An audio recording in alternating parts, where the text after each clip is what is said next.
Alexandre le Grand mourut le 10 juin 323 Av. JC, laissant derrière lui un vaste empire qui s'étendait de la Macédoine en Europe à la vallée de l'Indus en Asie du Sud.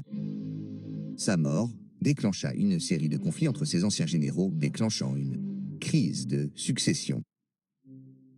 Deux factions principales émergèrent à la suite de cela. La première, dirigée par Mélégar, soutenait le demi-frère d'Alexandre, Aridius, comme successeur. La seconde, dirigée par Perdiccas, le commandant-chef de la cavalerie, plaida pour que la décision soit reportée jusqu'à la naissance de l'enfant à naître d'Alexandre et de Roxane. Finalement, les factions parvinrent à un compromis. Ardus deviendrait roi sous le nom de Philippe III et régnerait conjointement avec l'enfant de Roxane, à condition qu'il s'agisse d'un héritier mâle. Perdiccas fut nommé régent de l'Empire avec Mélagueur comme adjoint.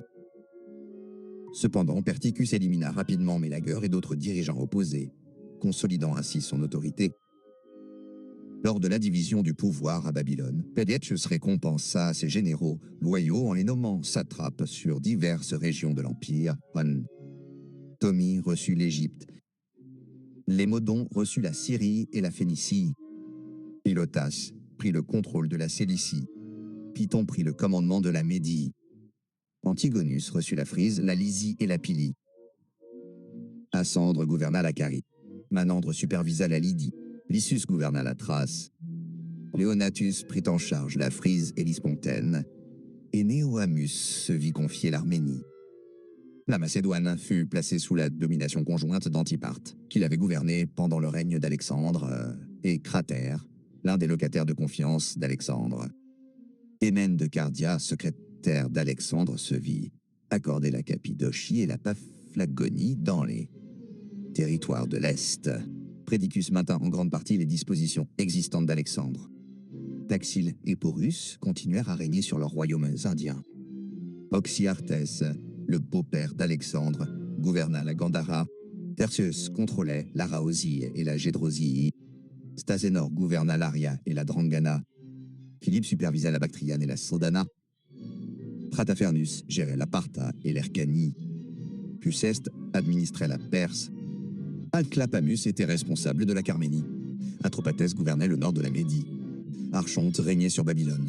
Et Archésil contrôlait le nord de la Mésopotamie. Pendant ce temps, Athènes se préparait déjà à la guerre lorsque la nouvelle de la mort d'Alexandre, en juin 323, Av. JC leur parvint. Le conflit débuta peu après, probablement début septembre. Une fois la guerre officiellement déclarée, Athènes envoya 50 serfs à Léostinès pour payer ses mercenaires. Et les États grecs alliés le nommèrent général des Grecs. De Ténaram, Léostinès se rendit en Anatolie où il prit le commandement de 7000 soldats attoliens. Puis il se rendit en Béotie pour rejoindre le contingent athénien de 5000 Athéoplites, 2000 mercenaires et 500 cavaliers. Près de Platée, Léostinès remporta une victoire rapide sur une force combinée de Boïards, de Eubaïens et de Macédoniens, la garnison de l'Académie. Ce succès encouragea la majeure partie de la Grèce centrale à se joindre à la révolte. Avec une armée d'environ 30 000 hommes, Léostine marcha vers le nord pour défendre le col de Thermopyles, anticipant la réponse macédonienne.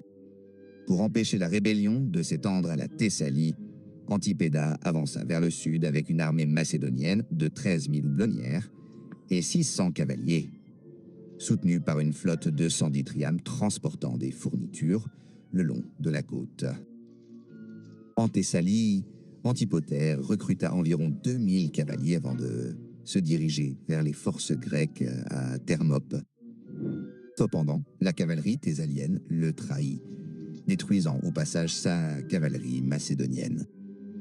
Antiparte réussit à battre en retraite avec son arsenal intact et se réfugia à Lamia, à environ 15 km au nord de Thermopyles.